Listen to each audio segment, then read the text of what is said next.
여러분, 성경에는 자세한 사건들과 시간적인 예언들이 많이 다루어진 것만은 사실입니다. 하지만 성경 예언은 이 세상이 어떻게 흘러가게 될 것인가 하는 그 조류와 방향에 대해서 분명한 좌표를 우리에게 던져주고 있습니다. 예수께서 이 땅에 오실 때까지 이 세상은 어떠한 흐름으로 나가게 될 것인가 하는 것을 성경은 우리에게 보여주고 있는 자세한 지도라고 생각할 수가 있는 것입니다. 여러분, 잠언 3장 5절부터 7절 보시면 다음과 같은 말씀이 있습니다. 잠언 3장 5절부터 7절 보시면 너는 마음을 다하여 여호와를 의뢰하고 내 명철을 의지하지 말라. 너는 범사의 그를 인정하라. 그리하면 내 길을 지도하시리라. 우리가 성경이 어떻게 예언하고 어떻게 말씀하고 있는 것을 우리가 의뢰하고 주님을 신뢰하고 따르면 주님께서 우리를 인도하시는 것입니다. 무엇이 인도합니까? 이미 주신 지도대로 따라가면 자연히 주께서 우리를 인도하시는 것이 되죠. 매일의 생활과 또 우리의 생에서 주님께서 천사를 통해서 성령을 통해서 우리를 가이드하시고 인도하신 것은 사실이지만, 그러나 중요한 것은 이미 주신 지도대로 가지 아니하면 우리가 주의 섭리로 인도함 받는 사람들이 아닙니다. 성경은 이미 우리에게 그런 가이드와 안내서와 지도를 우리에게 주셨습니다. 이 세상은 어떻게 흘러갈 것이며 어떤 일이 생길 것이며 이제 이 앞으로 세상은 어떻게 끝날 것이다 하는 모든 경향을 주님께서 주셨단 말입니다. 거기에 맞추어서 우리가 여행하지 않으면, 거기에 맞추어서 살지 않으면 안 되는 것입니다. 그래서 이 성경은 이 세상의 조류가 어떻게 흘러가는가 하는 것을 말해주고 있습니다. 여러분, 이 바다에 밀물과 썰물이 있는 것처럼, 물이 나갔다가 들어왔다가 나갔다가 들어오는 것처럼 이제 그러한 조류가 분명히 성경 예언 가운데 기록되어 있는 것입니다. 한 아이가 바닷가에서 아빠 물이 나가요 하니까 아빠가 하는 얘기가 저 물이 다시 올 것이다. 이 성경은 거기에 대해서 너무나 자세하게 이 세상의 조류를 설명해 주고 있다고 말입니다. 여러분, 이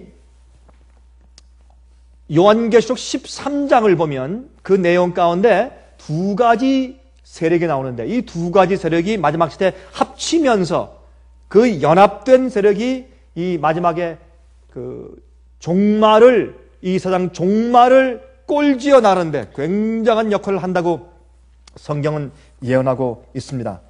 우리 먼저 요한계시록 13장을 좀 펴서 보십시다.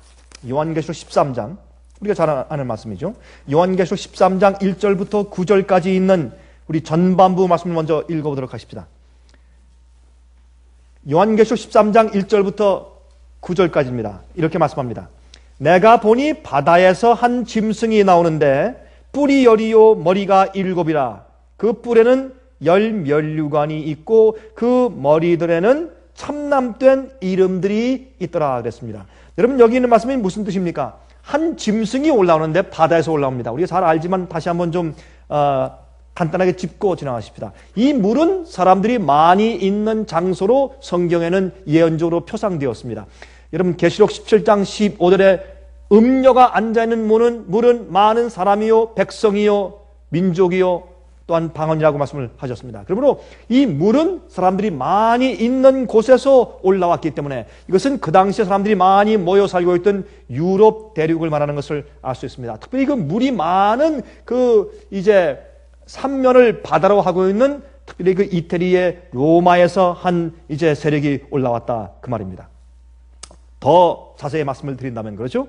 그런데 그 뿔에 그 머리가 이 짐승은 머리가 7개고 뿔이 10개예요. 그러니까 이것은 어떤 세력이 하나로 합쳐진 공동체라고 볼 수 있는데, 아니면 또 모든 나라들을 거느리고 있는 세력으로 볼 수 있고, 또한 그 10뿔에, 또한 그 7머리 위에 10뿔이 있는데 그 10뿔에 면류관이 있다고 했습니다. 면류관이 있다는 말은, 면류관은 다스린단 말이죠. 거기에 왕관이 쓰여져 있으니까 왕관이 쓰여져 있으면 다스린단 말입니다. 그러므로 사실은 7 나라보다 그 이후에 10뿔이 생겼을 때에 그 10뿔이 현재 이 시대를 다스리고 있는 그 시대에 이 짐승이 올라왔다라고 생각하면 좋겠습니다.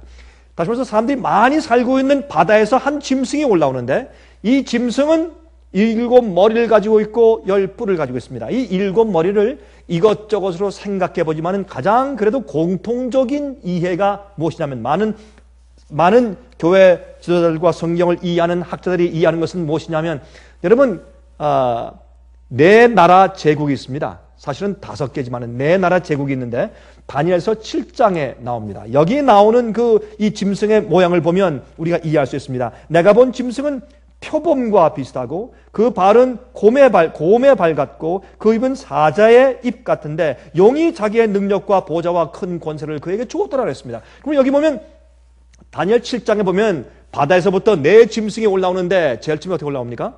바벨론과 메데페르시아와 헬라와 로마가 올라옵니다. 제일 먼저는 독수리의 날개를 가진 사자가 올라오고 그 다음에 곰이 올라오죠. 그 다음에 표범이 올라옵니다. 그 다음에 용처럼 무섭고 잔인한 아주 이상한 짐승이 올라옵니다.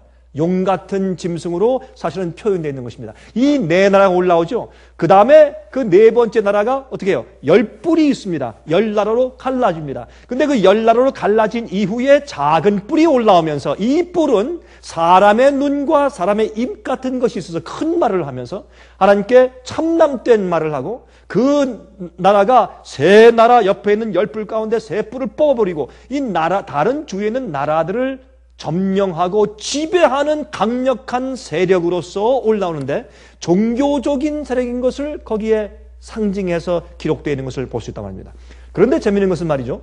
이 사자에게는 머리가 하나고 또한 곰에게 머리가 하나인데 세 번째 나타난 이 표범에게는 머리가 4개입니다. 그래서 이 헬라가 네 나라로 갈라지지 않습니까? 그래서 4개. 그 다음에 또 용같이 무서운 잔인한 짐승인 로마를 상징하는 그 짐승도 머리가 하나였기 때문에 우리가 계산하면 7머리가 됩니다. 근데 7머리 이후에 10뿔이 있기 때문에 10뿔로 나라가 갈라졌습니다. 로마는 사실은 내국적으로 갈라져서 서부 유럽이 되었지 않습니까? 그래서 10나라 시대에 작은 뿔이 올라왔다고 다니엘 7장은 말하기 때문에 여기 있는 말씀도 같아요.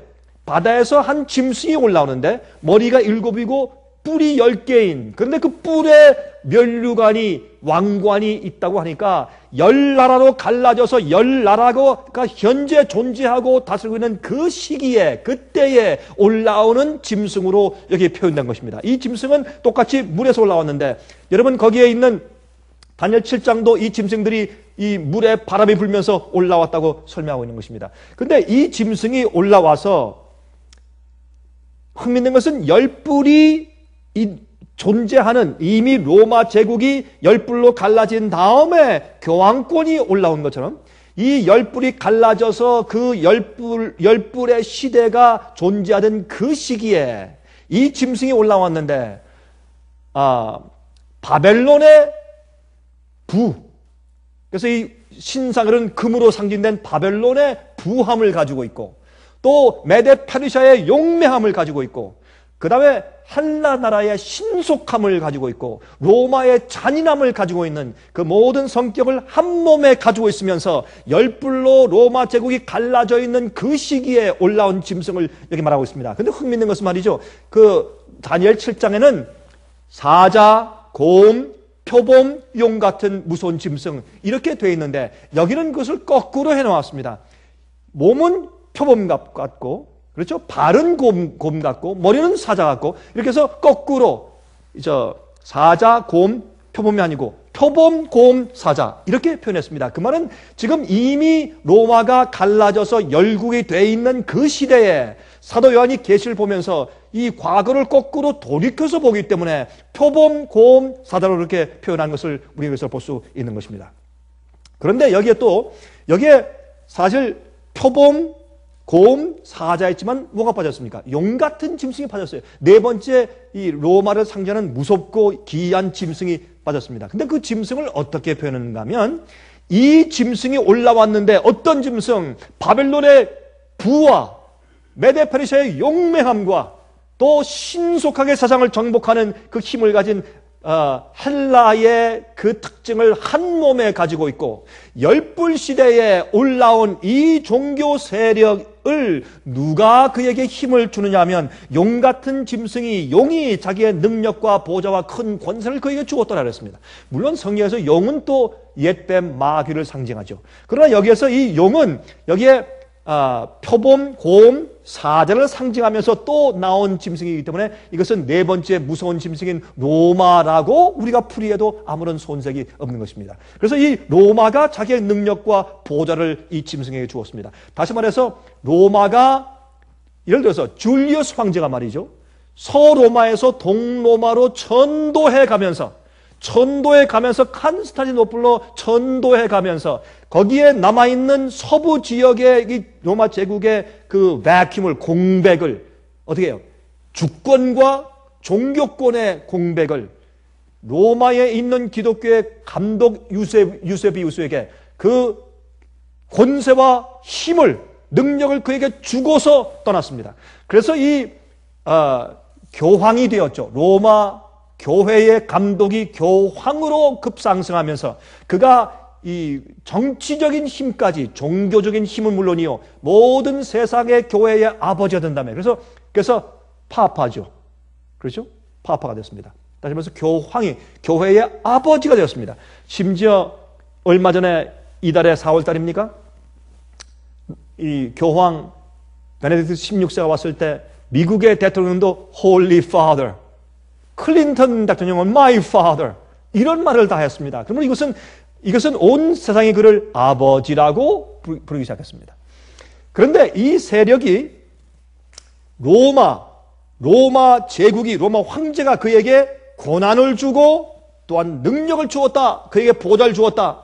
이렇게 말을 했는데 그것은 역사에 분명히 그렇게 해준 것을 기록하고 있는 것을 우리가 알 수가 있습니다. 자, 그랬는데 여기 보니까 그의 머리 하나가 상하여 죽게 된 것 같더니 그 죽게 되었던 상처가 나음에 온 땅이 이상히 여겨 짐승을 따르고 근데 그 머리 가운데 하나가 상해요. 죽게 되는 상처를 받습니다.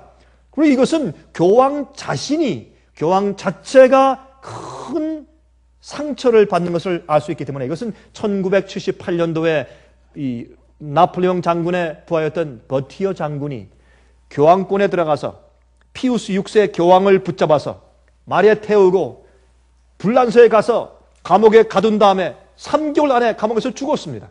죽게 되는 상처를 받았습니다. 온 세상은 이제 우리가 드디어 교황권의 독재에서 해방되었다고 소리를 질렀습니다. 그렇죠? 죽게 된 상처가 났어요. 그런데 죽게 된 것 같았는데 그 죽게 되었던 상처가 났습니다. 여러분 1920년대에 이태리의 무솔리니가 어떻게 했습니까? 바티칸에 있는 약 108에이커 정도의 땅을 바티칸에 주면서 나라로 인정했습니다. 그 나라로 인정했을 때 그 나라가 어떻게 해요? 종교 국가지만은 또 하나의 나라 가운데 하나가 되어서 성장하기 시작하자 그의 상처가 낫기 시작했습니다. 죽었던 상처가 낫기 시작했죠. 지금은 거의 다 나와서 온 세상을 지배하고 존경받는 세력이 된 것을 우리가 지금 보게 되는 것입니다. 그런데 이 세상이 이상히 여겨서 짐승을 따르고 참 이상하다가 아닙니다. 영어엔 wonder after him. 너무 놀라워서 경의하는 마음으로 그를 따른다. 그렇게 예언되어 있습니다. 용이 짐승에게 권세를 주므로 용에게 경배하며 짐승에게 경배하여 가로되 누가 이 짐승과 같으뇨 누가 능히 이로 더불어 싸우리요 하더라. 여기에 이 사탄이 그 당시엔 로마 제국이 이 세력의 짐승에게 힘을 주었습니다. 그때 온 세상이 그를 경배하면서 누가 이 짐승과 같으뇨 누가 능히 이로 더불어 싸우리요 하더라. 도덕적인 힘이에요. 종교적인 힘이에요. 이거는 어떤 힘으로도 대항할 수 없는 그런 세계 슈퍼파워로 성장하게 된 것입니다. 여러분, Keys of this blood, 그렇죠? 말라키 교수가 쓴 Keys of this blood, 이 피의 열쇠라는 그런 책이 있었습니다. 우리가 몇 년 전부터 꽤 관심 있게 읽어보았던 책이죠. 여러분 그 책을 보면 이렇게 되어 있습니다. 이것은 제수잇 대학의 교수가 쓴 책으로서 그 당시에 이 세상에는 세 가지 슈퍼파워가 전쟁을 하고 있다. 공산주의와 미국과 교황권. 이 세 세력이 슈퍼파워인데 이 슈퍼파워가 전쟁을 하고 있다가 이제 결국엔 두 파워가 내려가고 나머지 한 파워가 세상을 장악하고 지배하게 될 텐데 그것은 결국에 살아남는 것은 교황권의 슈퍼파워일 것이다 라는 것을 역사적으로 신학적으로 또한 이 사회 흐름으로서 증명하고 설명한 책이 Keys of this Blood입니다. 그런데 거기에 보면은 결국엔 공산권과 그 다음에 미국이 내려갑니다. 그래야 세 번째 슈퍼파워인 교황권이 올라가게 되는 것을 설명했습니다. 여러분 재미있는 것은 1992년도 2월달 미국의 타임지에 의하면 앞에 큰 표지와 함께 이 로널드 레이건 대통령과 그 다음에 요한 바오로 2세가 회담하는 그런 그림과 함께 Holy Alliance, 거룩한 동맹이라고 해서 이 세력이 합쳐져서 공산주의를 무너뜨린 사실에 대해서 그렇게 증명하고 얘기한 그런 우리 타임스 매거진을 우리가 본 적이 있습니다. 그러므로 그 얘기는 실제로 정말 이루어지고 있고 그것은 그들의 계획입니다. 이것이 바티칸의 계획인 것을 우리가 오래전부터 알고 있는 것입니다.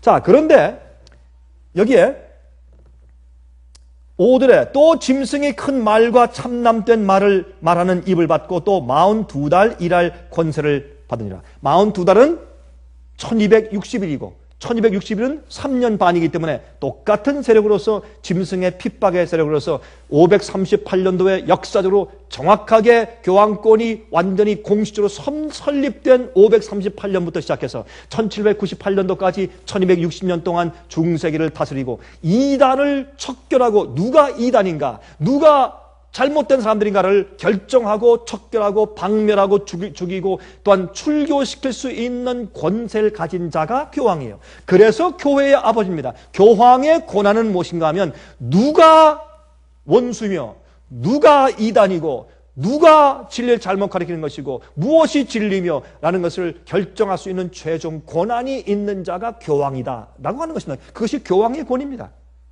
그래서 핍박하고 사람을 죽일 수 있는 권한이 생긴 것입니다. 이런 일이 앞으로 또 생기는 것이죠. 그렇죠? 그래서 이 42달 동안 1260년 동안 권세를 받고 다스리는 것을 우리가 여기 이제 예언 가운데 봅니다.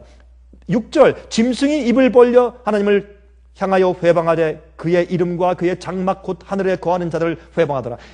물론 하늘에 거하는 자들은 천사들이라고 해석해도 무방하지만은 물론 천사들도 그가 회방했습니다. 교황은 심지어 하늘에 있는 천사까지도 파문할 수 있는 권한이 있다라고 그렇게 이제 정의하기 때문에 그렇게 적용해도 괜찮겠습니다만은 여기에 하늘에 속한 자들은 하늘에 거하는 자들은 이 땅에 살고 있는 성도들입니다. 진리를 가지고 말씀대로 사는 주의 백성들입니다. 그 사람들은 성경 특별히 에베소서 2장 보면 우리를 구원해서 죄에서 우리를 해방시키고 살려내어서 우리를 하늘 보좌에 앉히셨다고 이미 과거로 설명했어요. 성경은 우리가 하늘에 살고 있는 하늘 시민이 이미 되었다고 설명하기 때문에 여기 하늘에 거하는 자들은 바로 이 땅에 있는 주님의 참 백성들, 성도를 말하는 것입니다. 그 사람들을 핍박하고 싸웁니다. 그렇죠? 회방합니다. 또 권세를 받아 성도들과 싸워 이기게 되고 각 족속과 백성과 방언과 나라를 다스리는 권세를 받으니 죽임을 당한 어린 양의 생명책에 창세 이후로 농명되지 못하고 이 땅에 사는 자들은 다 짐승에게 경배할 것이라. 주님의 생명책에 이름이 기록되고 거듭나고 구원받지 못한 모든 자들은 그들이 예수를 믿든지 믿지 않든지 생명책에 이름이 기록되지 않은 사람들은 전부 다 이 짐승을 경배할 것이라고 말했습니다. 자, 여기 또 9절에 말씀하기를 누구든지 귀가 있거든 들을지어다. 이것은 영적으로 들을 귀가 있는 자만 이해할 수 있는 것이기 때문에 들을 귀가 있는 자는 들을지어다 그렇게 말씀을 한 것을 우리가 볼 수 있습니다. 자, 이렇게 해서 첫 번째 짐승이 올라옵니다. 그렇죠? 여러분, 이 첫 번째 짐승은 이러한 특징을 가지고 있죠. 첫 번째, 많은 사람들이 있는 물에서부터 올라온 짐승입니다. 두 번째, 내 제국의 특징을 한 몸에 가지고 있는 짐승입니다. 세 번째, 용이 권세와 보좌를 준 짐승입니다. 용이 권세와 보좌를 준 짐승입니다. 로마, 용 같은 짐승의 모습입니다. 마귀가 그 당시에 자기의 부하였던 로마 제국을 통해서 교황권에게 이단을 결정하고 척결할 수 있는 능력을 주고 또한 로마의 군대와 정치력, 경찰력을 사용할 수 있는 힘을 주었습니다. 그래서 538년도에 교황권이 공식적으로 설립되기 이전에 특별히 아리안족 같은 사람, 그 족속들은 큰 족속 자체가 교황권을 반대했기 때문에 교회는 예수님이 우리 주인인데 어떻게 또 인간적인 머리가 있으며 우리의 교황 아버지가 있을 수 있습니까? 우리 반대합니다. 우리 받지 못합니다. 하는 그 아리안 족속은 여러분 사실 로마 군대를 보내서 완전히 씨를 말려버렸어요. 아리안 족속들은 이 유럽의 어떤 서부 유럽 국가 가운데 존재하지 않습니다. 완전히 씨가 말라 다 죽어버렸습니다. 없애버렸습니다. 그뿐만 아니죠. 세 부족을 다 없애버린 것을 역사 가운데서 우리가 찾아볼 수 있는 것입니다. 자, 그런 특징이 있어요. 또 네 번째, 하나님의 백성들을 1260년간 42달 동안 핍박하는 세력이에요. 다섯 번째, 참남된 말을 합니다. 참남된 일을 해요. 이것은 하나님을 향해서 참남되게 말합니다. 죄를 용서할 수 있다고 말합니다. 그렇죠? 하나님의 법을 자기 마음대로 바꿀 수 있다고 말합니다. 자기가 하나님이라고 말합니다. 이 지상에 있는 어떻게 해요? 대표자가 아니라 하나님의 대리자, 자기가 계명도 바꿀 수 있다고 말하는 세력이기 때문에 그렇게 말씀하고 있습니다. 자, 여섯 번째, 죽게 되는 상처를 받았습니다. 또 부활합니다. 회복되죠? 일곱 번째, 온 세상 사람들의 경배를 받게 되는 짐승입니다. 여기에 1900년도에 쓰여진 A.C. 플리크 목사가 쓴 The Rise of the Medieval Church, 중세기의 교회의 올라옴, 출생, 출발이라는 그런 책에서 150페이지에 기록하기를 Out of the ruins of political Rome, 정치적인 로마의 멸망에서부터 arose the great moral empire, 큰 도덕적인 제국이 올라왔는데 in the giant form of the Roman Church, 로마 교회의 그 커다란 그런 형식하에서 교회 큰 거인이 올라왔다. 그렇게 말씀되어 있습니다. 이건 세상 역사가 다 인정하는 것이죠. 그래서 우리가 로만 캐톨릭 교회의 교황권인 것을 우리가 알게 되는 것입니다. 제가 다시 말씀드리지만 우리 화면을 통해서 보시는 분들이 가끔 오해할 수 있겠습니다만 제가 지금 이 설명하는 내용이 한 교단과 교파를 비난하는 이야기가 아닙니다. 이것은 잘못된 오류를 가르치며 사람들을 성경적이 아닌 하나님의 길대로 가지 않고 잘못된 길로 가게 만들며 바벨론의 포도주를 마셔서 취하게 하는 시스템을 말하는 것이지 어떤 그 교회 교인들이나 교파를 공격하는 것이 아닌 것을 이해해 주시기 바랍니다. 두 번째 짐승이 올라오죠. 자, 이제 13장 11절부터 18절 읽겠습니다. 요한계시록 13장 11절부터 18절까지 읽읍시다. 내가 봄에 또 다른 짐승이 땅에서 올라오니 새끼 양같이 두 뿔이 있고 용처럼 말하더라. 여러분 여기에 새끼 양이 있어서 새끼 양이 올라오는데 나중에 올라와서 어떻게 합니까? 용처럼 용같이 말합니다. 그렇죠? 참 흥미있는 얘기입니다. 우리가 알다시피 양은 예수님을 상징합니다. 두 뿔 가졌습니다. 한 뿔이 아닙니다. 독재주의가 아니고 사법부와 행정부가 같이, 다시 말해서 대통령제와 그 다음에 이 국회가 같이 존재하는 민주주의 형태로 올라오는 국가인 것을 말하는데 기독교 정신, 예수님의 정신을 가지고 올라오는데 땅에서 올라오니까 많은 사람들이 살고 있지 않는 그런 지역에서 올라와서 미국인 것을 설명합니다. 나중에 용처럼 말한다고 했습니다. 그런데 올라왔는데 올라오면서 나중에 하는 성격은 맨 마지막에 사탄이 하는 성격으로 돌변하는 것을 말하고 있습니다. 13절, 12절. 저가 먼저 나온 짐승의 모든 권세를 그 앞에서 행하고, 저가 먼저 나온 짐승은 아까 우리가 읽은 물에서부터 올라오는 한 짐승인데 교황권을 말하죠. 그가 먼저 나온 짐승의 교황권의 모든 권세를 그 앞에서 행하고 땅과 땅에 거하는 자들로 처음 짐승에게 경배하게 하니 죽게 되었던 상처가 나온 자니라. 여기 보니까 그 교황권이 가지고 있는 모든 권세를 누구 앞에서 행해요? 교황 앞에서 행해 준단 말입니다.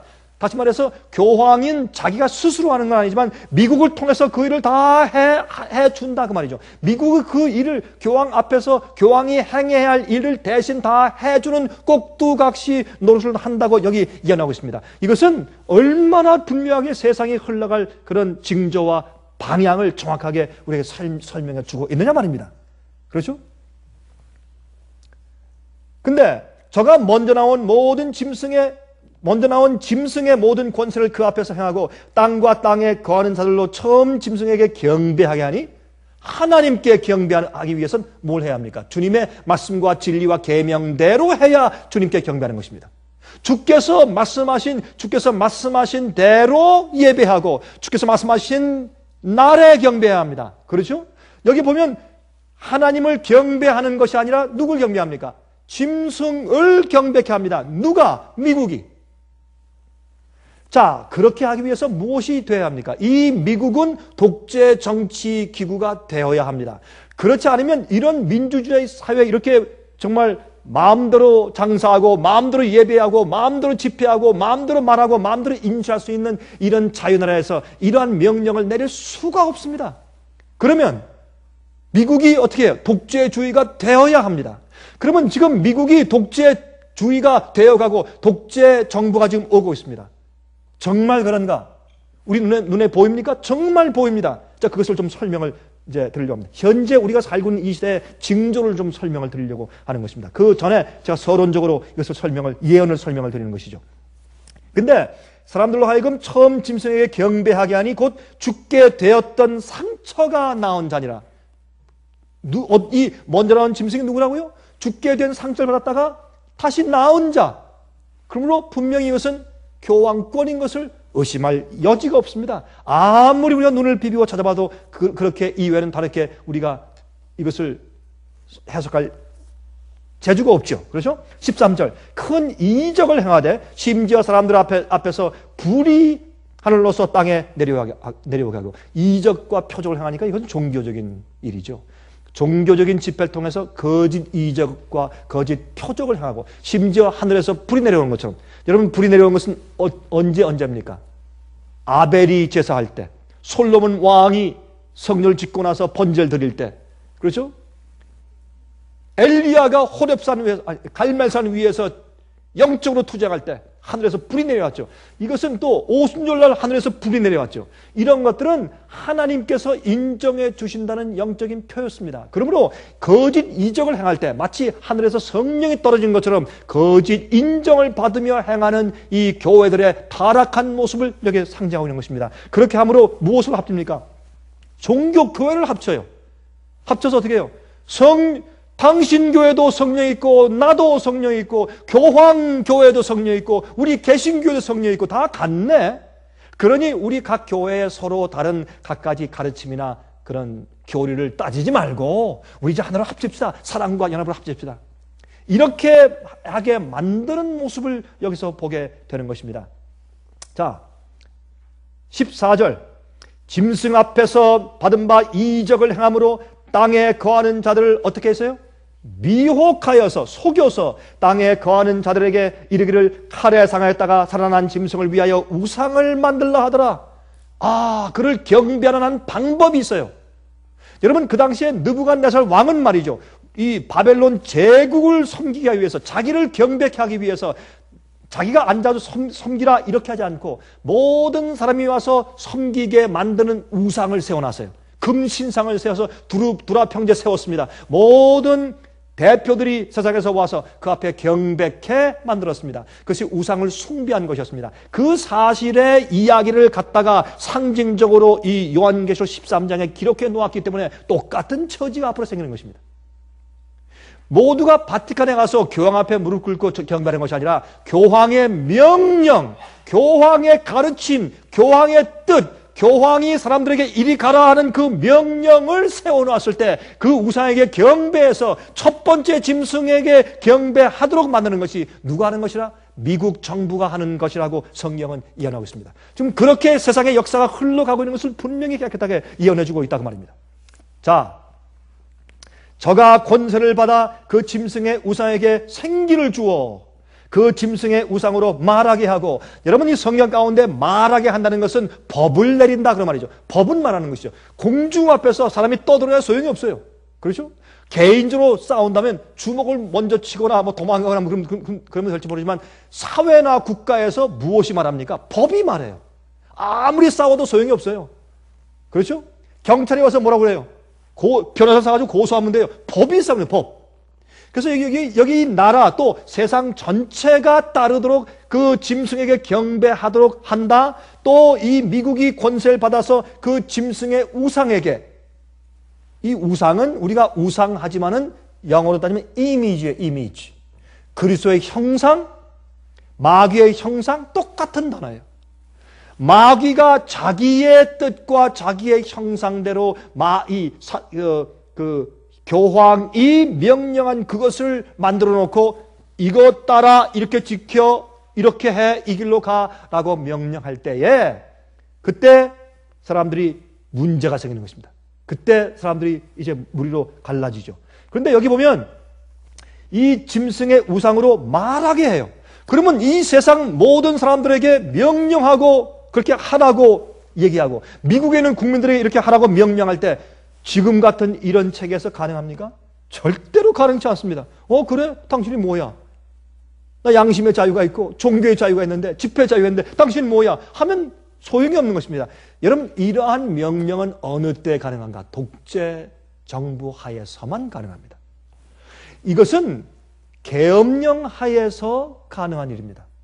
미국 같은 나라에서 어떻게 독재 정부가 생깁니까?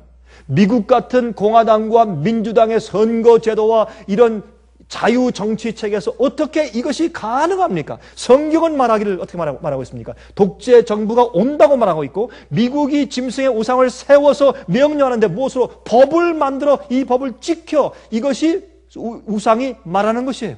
우상에게 힘을 주어서 우상으로 말하게 한다. 그런 말이에요. 어떤 법령을 세워서 그대로 자기의 양심에 거슬리고 그것이 자기의 종교에 자기의 신념과 어긋나도 할 수 없이 사고 팔고 못하니까 먹고 살고 살 수가 없으니까 할 수 없이 거기에 경배하고 그 법령을 따를 수밖에 없게 만든다 그 말입니다. 그런 것은 이 미국이 독재 정부가 되지 않으면 이런 일을 할 수가 없는 것입니다. 너무나 분명하죠. 짐승으로 말하게 하고 짐승의 우상에게 경배하지 아니하는 자는 며칠든지 다 죽이게 하더라. 죽여요? 감옥에 가두고 벌금을 내게 하고 사형을 시키고 이게 어떻게 가능하냐면 미국에서 미국이 앞으로 500년 1000년 가보십시오. 미국이 건국한 이념이 있고 헌법이 있는데 어떻게 그것을 거스르고 독재주의가 돼 미국이 이건 불가능한 얘기요. 정적으로 서서히 돼간다면 이렇게 될 수가 없는 것입니다. 이것은 갑자기 어떤 일이 생겨서 이 정부가 갑자기 계엄령을 선포하고 사람들의 양심을 지배할 수 있는 그런 강제적인 법령을 내릴 수 있는 정부 체제로 돌변해야 이것이 가능한 것입니다. 그래서 요즘에 미국에서 뜻이 있거나 눈을 뜬 사람들은 발음만 하는 사람들은 이제 곧 미국의 마셜로 군사 계엄령이 내려질 것이라고 이구동성으로 말하고 있는 것입니다. 이것은 제가 하는 얘기가 아닙니다.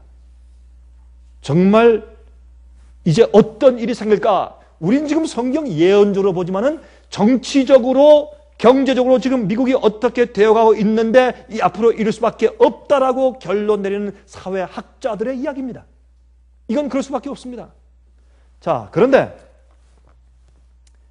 저가 왜 다 죽여요? 보세요. 저가 모든 자 곧 작은 자나 큰 자나 부자나 빈궁한 자나 자유한 자나 종들로 그 오른손이나 이마에 표를 받게 하고 이때 저가 누굽니까? 미국이 모든 사람을 지배해서 학식이 있든지 없든지 부자든지 가난한 사람든지 전부 다 어떻게 해요?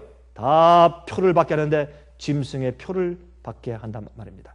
누구든지 이 표를 가진 자 외에는 매매를 못하게 하니 이 표는 곧 짐승의 이름이나 그 이름의 수라. 얼마나 분명해요. 이렇게 보고도 이해하지 못하는 사람은 귀를 막은 사람들이지. 그래서 들을 귀가 있는 자는 들을진저. 여러분들 이 말씀을 이해하기 싫으면 안 들으면 돼요. 햇빛 앞에 가서 눈을 딱 가리고 나한텐 as far as I'm concerned there's no sun. 해가 없다. 그러면 되는 거예요. 자기 자유지. 누가 강제로 해가 있다고 믿으라고 그랬어요? 보고서 딱 가리고 나한테는 해가 없어. 그러면 되는 거예요. 자기 마음이에요. 우리가 사는 우리 생활 우리 거예요. 우리 마음대로요. 하나님 것이지만은 자기 마음대로 할 수 있어요. 주님께서 그 자유 선택권을 우리에게 주셨으니까. 그러나 성경을 말씀하기를 그럴 때가 이제 온다. 지금 왔단 말입니다.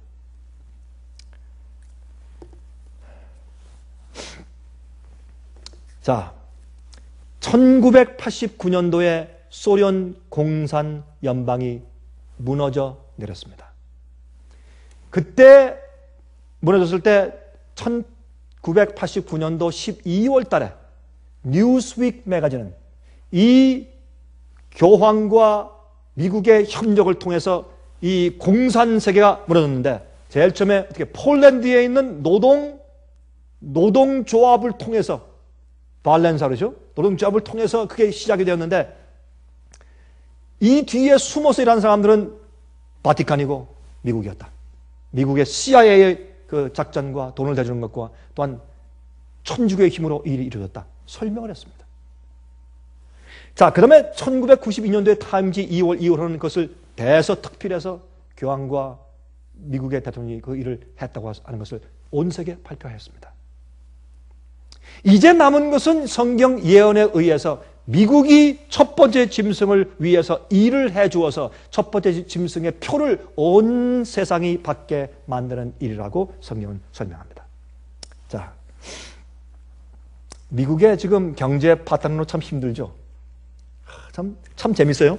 13,000, 최근까지 13,000까지가 있던 주식이 말이죠. 떨어졌는데, 금요일 날까지 떨어진 것, 금요일 날 한 300 얼마가 떨어졌어요. 떨어진 것을 보니까 지금 8,000 그저 몇백이에요. 그러니까 얼마 떨어져? 거의 5,000에, 여러분, 주식 5,000에 떨어졌다. 이건 말이 되는 얘기예요? 이건 말이 안 되는 얘기. 이건 정상이 아니에요. 5,000에 떨어졌다고 하는 것은 얼마나 많은 자산이 날아간 줄 아세요? 수조 달러가 날아간 거예요. 많은 사람들의 은퇴 연금이 날아가 버리고, 소셜 시큐리티가 날아가 버리고, 예? 많은 사람들의 개인 일생 동안 모은 자산과 예금이 날아가 버린 것이고, 엄청난 일들이에요. 그런데 이런 경제 파탄은 어떤 의미에서 계획적인 것이었습니다. 실수였겠습니까? 경제학자가 얼마나 많고, 경제학 박사가 얼마나 많고, 그렇게 똑똑하고 유수한 경제장관들이 몇 명이 지나갔는데 어떻게 이것을 실수로 그렇게 했단 말입니까? 이것을 보지 못했단 말입니까? 여러분, 미국 경제가 무너지니까 덩달아서 온 세계 경제가 파산되고 나서 미국은 물론 세상의 새로운 지배체제를 만들기 위해서 이 계획이 차곡차곡 진행되고 있습니다. 지난주에 영국 수장인 골든 브라운시가 말하기를 이제는 IMF, International Monetary Fund, IMF 시스템을 갖다가 없애버리고 이제 새로운 시스템을 만들 때가 되었습니다. 지금까지 IMF는 말이죠. 각 나라나 아니면 은행들에서 그들이 파산될 때 제발 좀 도와주시오 손을 내밀면 그 자금을 대주는 그런 일을 했지만 이젠 그게 아니라 온 나라의 경제와 온 나라의 은행들을 지배하는 그런 강력한 체제가 필요합니다. 라고 해서 이제 다음 달 11월 15일 날 20개 정상회의가 미국에 있습니다. 7개 정상회의는 7개 이 선진국과 7개 국가, 준선진국과 한국과 러시아를 포함한 13국가가 다 와서 20개 국가가 모여서 이 미국에서 회의를 합니다. 이것은 굉장히 뜻깊은 회의입니다. 왜 그렇습니까? 그들의 얘기는 이제 IMF 제도를 없애버리고 새로운 경제 체제를 만들어야 합니다.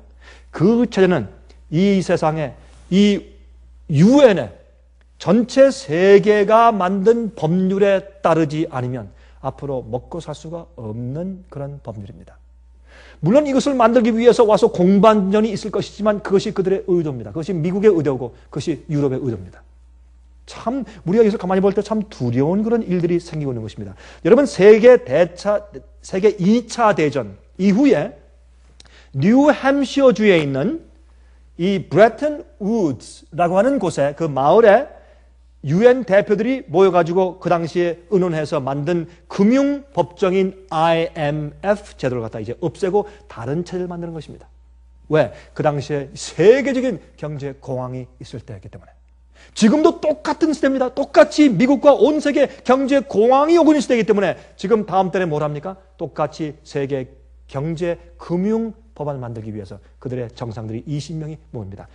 1944년도에 한국과 똑같은 일이 지금 생기고 있는 것입니다. 이게 무슨 일일까요? 성경 예언을 알고 믿고 있는 그리스도인들에게 이것은 큰 이슈가 될 수 있어야 하는 것입니다. 자, 미국은 말이죠. 지난 15년간 좀 쉽게 설명드릴게요. 어떤 분들은 말이죠. 설명하면 좀 어렵습니다. 그런 분들이 있어요. 자, 쉽게 설명해 볼게요. 왜 지금 미국의 경제적인 파탄이 오는가? 왜 은행이 무너지고 지금 뭐 주식이 막 떨어지고 난리가 나는가? 주식이 뭐 5천씩 떨어지고 난리가 나는가? 한번 말이죠. 900에 떨어졌다. 큰일 났다. 와, 어떡하나. 800 올라왔다. 야, 살았다. 경기가 회복된다. 또 700에 떨어졌어요. 어떡하나. 또 600에 올랐어요. 괜찮다. 또 300에 떨어졌어요. 괜찮구나. 이렇게 하는 것이 이게 사람들이 다 놀아나는 것이죠. 이것은 경제적인 파탄 계획되는 것입니다. 이런 경제적인 파탄이 와야 무엇이 옵니까? 독재 정부가 옵니다. 독재 정부가 오지 않으면 짐승의 표가 생기지 않습니다. 짐승의 표가 없으면 마귀가 마지막 시대 미국 안에 생기는 그 힘으로부터 시작해서 이 세상에 있는 주의 참된 백성을 잡아서 없애기 위한 마귀의 그 계획이 성취되지 않습니다. 그래서 그렇습니다. 그런데 지난 15년간 미국이 어땠는가? 이렇게 말씀드립니다. 미국은 외국에서 빌려온 큰 돈과 자금을 미국이 잘못 낭비하고 써버려서 없애버렸습니다. 그래서 생긴 경제 파탄이 지금 우리가 보고 있는 미국의 경제 파탄입니다. 미국이 다른 외국에서 착언을 해왔다고요? 그건 아닙니다. 무역을 하는데 미국에는 전부 다 미국 상품 보세요. 자동차, 먹는 거, 입는 거, 뭐 쓰는 도구, 기계, 여러분 도구, 기계도 여러분 뭐 보통 쓰는 나물 자르는 톱만 보세요. 메이드 인 재팬 아니에요? 예? 이제 이 전기톱, 그 뭐예요? 메이드 인 재팬이 제일 좋잖아요? 어떤 데는 중국제, 미국제가, 요새 미국제는 별로 거의 없어요. 전부 다, 우리가 쓰는 실용품이 전부 다, 생활용품이 전부 다 외국제예요. 심지어 우리가 먹고 있는 밥솥도 좋은 거는 뭐예요? 독일제예요. 칼도 좋은 건 뭐예요? 쌍둥이표 칼 뭐예요? 독일제예요. 제가 쌍둥이표 칼 만드는 곳에 가봤어요, 제가. 독일에 제가 갔을 때. 그 퀘른 옆에 있어요. 전부 외국제. 그러니까 전부 다 어떻게 해요? 영국에서는 또 뭐가 와요? 제구어 좋은 차가 와요. 예? 그러니까 이 세계와 무역을 하다가 특히 중국에 무역에 전부 다 적자가 생긴 거예요. 중국만 해도 우리가 이 미국에서 중국에 갚아야 할 무역 적자가 얼마인지 아십니까? 5천억 달러. 이루 상상할 수 없는 숫자예요. 그러니까 모든 외국에 전부 다 빚을 졌는데, 예를 들어서 그렇게 해서 빚을 졌는데 그 사람들이 그 무역 흑자를 가지고 자기 나라로 가져갔느냐? 아니란 말이에요. 투자하기 제일 좋은 것이 어디예요? 미국이에요. 미국에 다 투자했어요. 빌딩을 사고, 농장을 사고, 집을 사고, 땅을 사고, 스탁마켓에서 투자해서 주식을 사고, 이렇게 해두었단 말입니다. 그러니까 미국에 뭐가 넘쳤어요? 미국에 돈이 넘쳤어요. 그 당시에 페더럴 리저브의 체어맨이었던 그린스펜시가 좋은 안을 내세웠어요. 여러분, 이런 일들이 바로 이것이 이 제스윗이 뒤에서 하는 일입니다. 앞에서 나서는 사람들은 프리메이슨이죠. 또 스컬 앤 본스 비밀 조직들, 정치가들, 유명한 사람들, 이런 것들은 앞에 나서 말하지만 뒤에 있는 것은 제스윗의 역할이죠. 이렇게 해서 무엇을 했습니까? 미국은 돈이 넘쳐나니까 거기서 우리가 프라임 레이트를 원래 그 은행에서 중앙은행에서 보통 은행에 구워주는 레이트를 아주 잔뜩 깎아줄 테니까 이자를 낮출 테니까 많이 갖다가 많이 뿌려라. 은행은 어떻게 돈을 법니까? 론을 융자해 줘야지 돈을 버는 것입니다. 잔뜩 융자해 주는데 요즘에 말이죠. 참 가슴 아픈 일이 있어요. 요즘 보니까 그렇게 이 은행 큰 대형 은행들에서 돈을 융자해 주기 위한 그 카트라인, 그 스탠다드를 갖다가 깎았다는 거예요. 그 사람들은 이렇게 말했어요. 요즘에 나타나서 말하기를 우리가 우리의 돈과 탐욕을 위해서 우리 양심을 팔았습니다 하고 울었어요. 몇 사람이 요즘에 고백을 했습니다. 우리가 우리 양심을 팔았습니다. 무엇입니까? 론을 해줄 때는 은행에서는 그 기준이 있어요. 어떤 사람들에게 1년에 수입이 얼마야 되고 또 과거 이렇게 살펴볼 때 그들이 신용을 잘 지켜왔어야 되고 그 기준이 있어요. 안 그러면 안 주는 거예요. 그런데 그걸 낮춰버렸어요. 돈을 별로 벌지 못하고 직장이 없는데도 신용이 나쁜데도 돈을 준 거예요. 불신용자들에게 돈을 잔뜩 빌려준 것입니다. 이게 어떻게 해요? 무너지기 시작했습니다. 연체가 생기기 시작했습니다. 또 돈을 잔뜩 풀어서 융자를 맡고 와라 융자해라 막 융자 광고를 하니까 쉽게 해주겠다. 크레딧 묻지 않겠다. 막 이렇게 광고를 하니까 사람들이 막 대거 몰려와서 무엇하기 시작했습니까? 아 이렇게 좋은 때 돈을 빌려가지고 내 돈도 아닌데 뭐 융자해가지고 땅을 사놓자 집을 사놓자. 그러니까 수요가 많아지니까 집값이 올라가고 땅값이 올라갔죠. 여러분 뉴욕과 LA 가보십시오. 저 집값이 저게 정상입니까? 제가 이번에 지나가다 말이죠. 보니까 우리가 이 시골에 사는 집을 사니까 저거 한 10만 불, 20만 불이면 화끈해요. 값이. 근데 얼마입니까? 80만 불이래. 아니 이거 정말인가? 정말이래요. 어떤 거 말이죠. 거의 조그만큼 100만 불이래. 이건 말도 안 되는 얘기예요. 그런 세상에 부동산 거품이 어디 있어요? LA 가보세요. 똑같아. 이게 수요가 많으니까, 돈이 풀리니까 수요가 많으니까 사람들이 막 짓는 거예요. 수천만 채의 집을 짓고 땅을 개발시켰어요. 그래서 거품이 생겼어요. 이게 꺼져버려요. 거품이 꺼진 거예요. 올라가면 터져야죠. 그게 법칙이니까 그렇죠. 그게 중력의 법칙. 중력은 뭐예요? 공기보다 무거운 것은 올라가면 어떻게 한다? 떨어진다. 그게 법칙이에요. 거품도, 풍선도 우리 껌 풍선 막 불면 어떻게 한다? 결국에 와서 터진다. 터지게 돼 있어요. 그래서 그 밸류가 반으로 줄어버리고 4분의 3으로 줄어버리고 엄청난 문제가 생긴 것입니다. 그런데 재미있는 것은 미국이 또 어떤 짓을 했는가? 이건 짓이라 그래야지. 이건 나쁜 짓이니까. 은행들이 말이죠. 론을 다 해주고 나서 자 론의 이자를 탁탁 받아보니까 얼마나 돈 벌어요. 그 융자 해준 그 어카운트를 외국에 또 팔았네. 독일, 영국, 중국, 뭐 일본, 한국에서 확 달려들어가지고 야 돈 버는구나. 그럼 우리가 사겠어 해서 그걸 또 샀는데 팔 때 몇 배 남겨서 또 팔아버렸어요 또. 그러니 2중, 3중으로 나쁜 짓을 한 겁니다. 여러분 이것이 몰라서 그렇게 했겠다. 저라도 전 경제학자가 아니라도 양심적으로 좀 그렇게 안 하겠습니다. 뭔가 계획이 있는 것입니다. 차곡차곡. 그렇게 했는데 갑자기 이제 문제가 생기니까 이제 신용자들까지도 문제가 생겼습니다. 집값이 떨어지니까 신용자까지 돈을 갚아놔야 나중에 돈을 다 20년 갚아봐야 그 액수가 너무 떨어져 있으니까 나 차라리 안 할랍니다 하고 손 들어버리는 것입니다. 이게 지금 현재 미국의 부동산 파동이고 이것이 경제 파동입니다. 주식이 막 내려가죠. 쉽게 얘기해서 미국이 외국 돈을 잔뜩 갖다가 다 써버렸어요. 그리고 그 융자해준 그 어카운트를 또 비싼 값에 또 팔아버렸으니까 이중으로 써버린 거예요. 이중으로. 그러니까 이 외국에 있는 투자한 사람들은 투자한 돈을 다 잃어버려.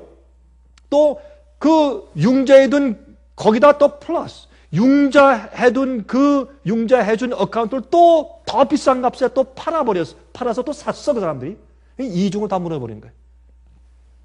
그래서 미국 뉴욕 시장의 스탁이 무너지니까 온 세상의 주식시장이 무너지는 것입니다. 그걸 지금 보는 것입니다. 여러분 이것은 보통 일이 아닙니다. 이거 왜 이렇게 하는가? 미국의 경제가 무너져야 합니다. 세상의 경제가 평준화되어야 합니다. 그리고 갑자기 독재 정부가 들어서야 성경의 요한계시록 13장에 예언된 짐승의 표의 독재주의가 드디어 생길 수 있게 되는 것입니다. 이것은 마귀가 움직이는 것이기 때문에 그 속에 바벨론의 안에 있는 세력들이 있기 때문에 그렇게 움직이기 때문에 이건 어쩔 수 없는 것이에요. 자연히 그렇게 가고 있는 것입니다. 지금 현재 미국 정부의 빚이 얼마인지 아십니까? 현재 미국 정부가 안고 있는 갚아야 할 빚이 얼마나, 이 빚은 말이죠. 앞으로 있는 그 은퇴자금, 소셜 시큐리티, 또 외국에서 빌린 것들, 국민들한테 만드로 그 채권을 빌린 것들 전부 다 합해서 미국 정부가 현재 안고 있는 앞으로 곧 갚아야 할 그 액수가 얼마인지 아십니까? 53조 달러. 53 trillion dollars. 이건요, 상상이 기하급수적인 숫자이기 때문에 상상을 못해. 우리가 천문학적인 숫자를 말해야 되겠죠. 너무나 많아가지고. 이것을 우리가 미국 국민들이 2억 5천만 아닙니까? 2억 5천만 가운데 각 가정마다 53조 달러를 각 가정마다 배당하면 얼마인 줄 아느냐? 여러분과 제가, 우리 모두가 각 가정마다 45만 불의 빚을 각각 지고 있는 격입니다. 우리가 다 각각 45만 불씩 빚을 지고 있어요. 우리가 부자입니까? 미국 정부가 부자입니까? 이렇게 문제가 생긴 것입니다. 이게 지금 터지고 있는 것입니다. 올해 2008년도 3월 달에 미국에서 국회에서 비밀리에 가진 클로즈 도어 국회가 있었습니다. 이 클로즈 도어 국회는 지금까지 미국의 헌정사상 3번 과거에 있었습니다. 이번에 2008년도 3월 달에 있었던 이 국회 비밀회의는 그것은 이 4번째로 있던 비밀회의입니다. 그때 너무 없었던 너무 화가 난 국회의원들 가운데서 국회의원들의 몇몇 부인들이 이것을 나와서 이것을 이제 공개했죠. 이것을 이제 그 기밀을 퍼뜨리기 시작해서 제일 먼저 호주 신문에 났다가 나중에 이제 인터넷에 뜨면서 이것이 알려지게 됐는데, 저는 2008년도 3월 달부터 이미 들었습니다만은 2008년도 3월 달에 그 비밀 회의는 저 신문과 방송 전부 다 들어오지 못하게 하고 비밀 회의를 했는데, 그 비밀 회의할 때 우리가 surveillance bill, 다시 말해서 이 테러주의자들의 전화 통화, 이메일 통화 이런 것들을 가서 볼 수 있게 만들어야 된다 해서 surveillance bill을 통과시킨다고 그런 일을 했지만, 그 뒤에 이런 일이 있었습니다. 3월 달에 올해 앞으로 2008년도 9월 달과 10월 달에 미국의 경제가 파산합니다. 2009년도에는 미국의 정부가 도산할 가능성이 많습니다. 파산되는 은행들을 다 끌어안으니까, 미국이 감당을 못하니까 미국 정부의 중앙은행이 파산할 것입니다. 그럴 가능성이 큽니다. 그 다음엔 또 어떤 일이 있는가? 그 다음에는 이 각 지방들과 도시에서 마치 이 남북 전쟁 생긴 것처럼 너무 화가 난 국민들이 일어나서 리볼트, 항거하는 운동이 생기고 데모가 생깁니다. 그때 우리가 그것을 다스리기 위해서 지금부터 우리가 준비해야 합니다.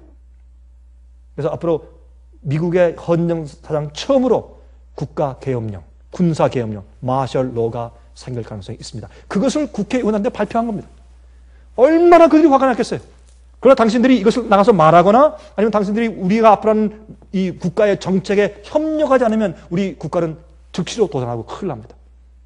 큰 위협을 받았어요. 어떤 국회의원이 그런 얘기를 했어요. 우린 그때 큰 위협을 받았다, 우리가. We are threatened. 그렇게 말을 했어요. 여러분, 이렇게 돼 있는 입장에서 우리가 볼 때, 지금 현재 이루어지는 일들을 볼 때, 정말 그렇게 했구나. 그리고 또 한 가지 생긴 것은 뭐냐면, 9.11 사태 이후에 두 가지가 생겼는데, 하나는 뭐냐면 9.11 사태 이후에 대통령이 가진 권한이 이 Patriot Law, 애국법에 의해서 대통령은 국회 승인 없이 비상시에 어떤 법을 선포할 수가 있다. 그런 권한을 주었어요. 두 번째는 또 무엇인가 하면 이 군부의 새로운 체제를 만들었는데, 그것이 Northcom이에요. North, 북쪽이죠. Northcom, C-O-M. Northcom이라는 제도를 만들었는데, 이 군대의 Northcom 제도는 무엇인가? 비상시에 이 미국의 치안을 담당하고 경찰력을 담당하는 마셜로, 계엄령을 선포하고 담당하는 기관의 제도를 만들었습니다. 그게 Northcom 제도예요. 이 Northcom 제도가 지난번에 그 구스타프, 여러분 루이지애나 그쪽으로 얼마 전에 허리케인이 올라왔죠. 허리케인이 올라왔을 때 그때 게스토니아 같은 곳에 굉장히 쳤지 않습니까? 그때 가서 그 치안을 담당했던 그 군대가 바로 이 Northcom 군대입니다. 실습 훈련한 것이죠. 그렇게 하고 있는데 요즘에 미국에 설치된 REX-84 수용소. 여러분 제가 하는 얘기 아니니까 여러분 혹시 기회 있으면 youtube.com에 들어가셔서 이렇게 치세요. REX, REX-84. 쳐서 한번 들어가 보세요. 그러면 사람들이 말이죠. 재미있게 말이죠. 이 애틀란타 밑에 있는 메이컨에서 조금 내려가면 큰 수용소 세워놨어요. 한 10만 명 들어갈 수용소. 지금 비어있어요. 그 앞에다 말이죠. 까만 플라스틱으로 만드는 관, 사람 시체를 집어넣는 관을 50만 개 쌓아놨어요. 누가 가서 그걸 비디오를 다 찍어서 올려놨어요. 한번 가서 보세요.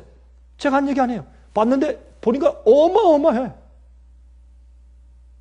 여러분 이러한 수용소를 미국에 한 200개를 만들어놨어요. 왜? 앞으로 경제 파탄이 와버리면 미국에서 사람들이 가만히 있겠어요? 미국 같은 사람들이 가만히 안 있어요. 난리가 나지. 내 돈 내놔. 여러분 음식물 먹는 음식품 회사가 망할 수가 있어요. 그러면 음식이 도시 안 와요. 어떻게 큰 문제가 생겨요. 소요가 생겨요. 그럴 때 누가 옵니까? 노스컴 군인들이 오는 것이에요. 여러분이시여, 지금 현재 이루어지는 상황들은 그렇게 갈 수밖에 없도록 이 세상과 미국을 움직이고 있는 것을 우리는 앞에 보는 것입니다. 성경을 말씀하기를 들을 귀가 있는 자는 들을지어다. 들을 귀가 있는 자는 들을지어다 말씀을 했어요. 여러분 이런 독재 정부가 오는 것입니다. 생각해 보세요. 옛날 중세기에 종교 독재가 있었어요. 그 이후에 산업혁명이 있었습니다.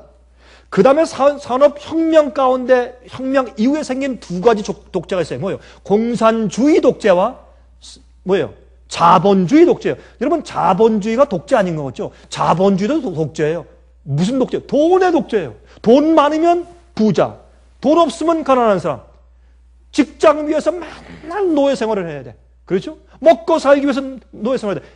어떻게 해요? 돈 잘 벌고 비즈니스 하기 위해서 돈의 노예가 되어 있어요. 돈의 다스림 받는 자본주의의 다스림 받는 어떤 면에서 독재예요. 여러분, 우리가 이 세상에서 자유롭습니까?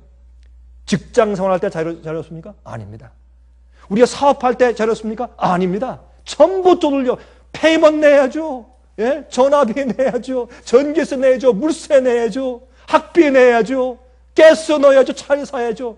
무슨 자유가 있어요? 옛날 살던 농사짐의 평화로운 것이 우리 마음 가운데 있어요? 없어요. 그러므로 사실은 이 세상은 독재주의로 흘러가고 있다고 봐도 과언이 아닌데, 종교 독재가 교황권 독재고, 그 다음에 산업혁명 이후에 자본주의 독재와 공산주의 독재예요. 무엇의 차이예요? 공산주의는 모든 자본과 돈을 공유하자는 거예요. 다 나누어서 공유하자. 그러니까 능률이 없어요. 자본주의 사회는 경쟁해서 잘한 사람은 많이 갖고 못한 사람은 가난하고, 그래서 싸우지만은 그것도 행복이 없어요. 두 가지 제도가 다 내려가요. 그러면 그 다음에 오는 것은 또 무엇입니까? 본래 자리로 돌아가요. 종교 독재가 다시 오는 것이에요. 어려울 때 사람들은 무엇을 찾습니까? 종교 지도자, 자기들을 안위하고 위로하고 하나님의 호의를 다시 받게 만드는 자들을 찾는 것이에요. 그것이 종교 독재예요. 여러분, 성경에 보시면 지금 시간이 다 됐다고 저한테 말하니까 더 이상 이제 할 수가 없겠네요. 여러분, 성경에 보면 요한계시록 16장에 가면 바벨론은 세 갈래로 갈라진다 그랬어요. 앞으로 넘어갈 때 세 부분의 삼중연합인데 갈라진다 그랬어요. 다 파괴될 때. 그럼 바벨론의 삼중연합 가운데 그 안에 세 가지가 조직이 있는데, 눈에 보이지 않는 영적인 조직은 뭐냐? 짐승의 입에서, 용의 입에서, 거짓 선자 입에서요.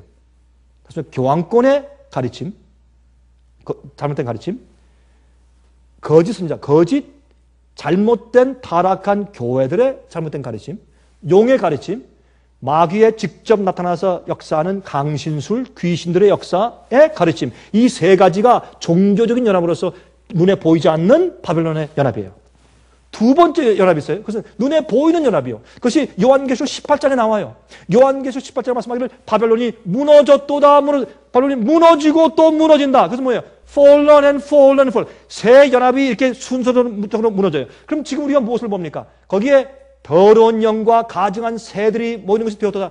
여러분, 요즘 보면 종교가 얼마나, 교회가 얼마나 타락했어요. 그러므로 교회가 도덕적으로 무너지는 것을 보아요. 두 번째 무엇을 봐요? 여러분, 이 눈에 보이는 바벨론의 세 가지 연합은 뭐냐면, 아까는 보이지 않는 영적인 연합이고, 눈에 보이는 연합은 어떻게 말씀했냐면, 교회의 연합, 나라들의 연합, 유엔이죠? 교회의, 종교의 연합, 나라들의 연합. 세 번째는 무엇입니까? 경제의 연합. 그래서 이 바벨론과 함께 돈을 버는 상고들이, 무역하는 사람들, 비즈니스 하는 사람들, 회사들이 참 탄식하며 우는 모습이 요한계시록 18장에 기록되어 있어요. 그때 바벨론에서 나와 하는 말씀이 나오는 것입니다. 그러면 이것을 볼 때 이 외부적이고 눈에 보이는 바벨론 세력 가운데 우리가 무엇을 보고 있습니까? 도덕적으로 교회가 타락하고 무너지는 것을 보아왔어요. 지금 무엇을 봅니까? 두 번째, 세상의 경제연합이 무너지는 것을 보는 것입니다. 세 번째 무엇이 있습니까? 나라들의 무너지는 것입니다. 이것이 세상 종말에 대한 예언이고, 이것이 세상에 흘러나가는 경향이고 목표입니다. 이것을 성경은 보여주고 있는 것입니다. 자, 이제 끝내야 할 텐데 지금 다 말씀드리지 못하겠네요. 그러므로 저는 이것을 이렇게 봅니다.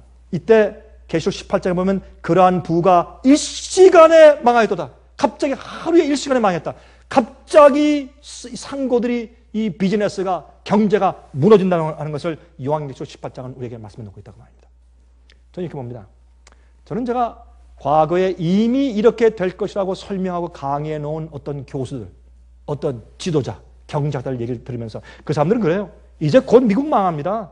여러분들 돈들 다 이제 가치없이 됩니다. 이것이 야고보 5장 얘기 아니에요? 금과 은이 녹슬고 옷이 좀 먹고 우리의 재물 쌓았는 재물이 다 쓰레기처럼 돼버리고 우리가 금과 은을 갖다 박쥐에 던지고 이사야의 말씀, 그 말씀 다 있지 않습니까? 그런데 요즘의 경제학자들과 교수들과 앞에 장래를 염려하는 사람들이 다 그런 얘기를 다 하면서 지금 미국이 앞으로 어떻게 될 것이다? 경제가 복상한다. 미국 정부가 앞으로 망할 수밖에 없다. 그 다음에 계엄령이 온다. 독재 체제가 온다. 라고 말하는 것을 들어보니까 그 사람들이 누구예요? 동방박사들이에요. 동방박사가 와서 뭐라 그랬어요? 메시아가 태어났는데 어디 있어? 지금 가서 뭐 경배하려고 왔습니다. 어디 태어났습니까? 유대인들은 다 잠자고 있는데 오늘날 많은 그리스도인들은 잠자고 무슨 일이 생기고 예언적인 적용이 어떻게 돼가는지 전혀 모르고 잠자고 있을 때 믿지 않는 동방박사들이 와서 지금 다 예언 성취됐는데 지금 아십니까? 그러고 다니고 있어요. 여러분, 우리가 참 준비할 때가 되었습니다. 이젠 정말 회개하고 예수님의 깨끗한 의의 옷을 입을 때입니다. 그리고 영적으로 준비할 때입니다. 그렇게 하는 자만이 마지막 환난을 통과하게 될 것입니다.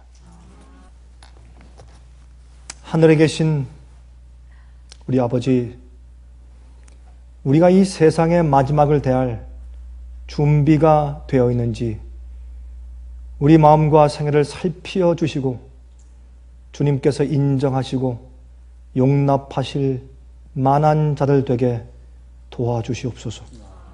아버지, 저희는 부족하고 죄 때문에 저희 속에 매일 역사하시고 저에게 의로운 동기와 힘을 허락하셔서 아버지의 뜻대로만 사는 믿음 갖게 해주시옵소서.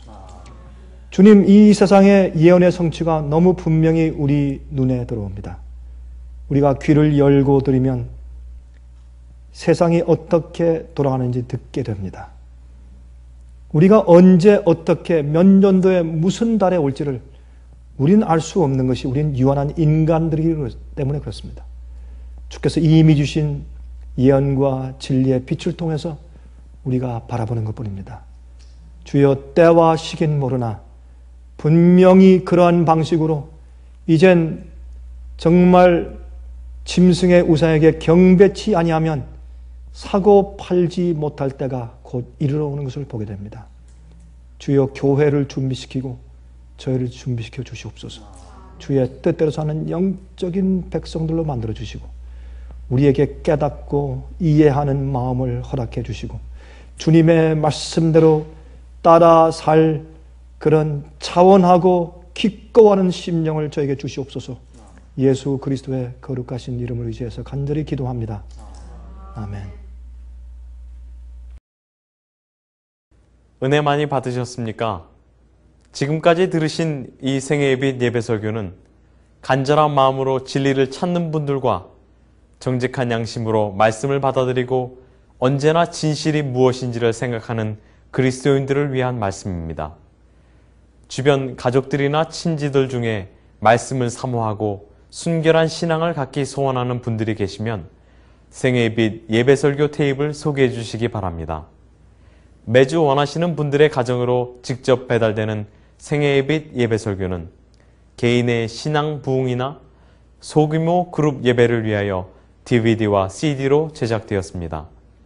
생애빛 예배설교 DVD와 CD를 원하시는 분들은 1877-704-1004 1877-704-1004 1004번으로 전화하여 신청해 주시기 바랍니다. 미국 동부 시간으로 월요일부터 금요일까지 9시에서 5시 사이에 전화해 주십시오. 그럼 다음 시간까지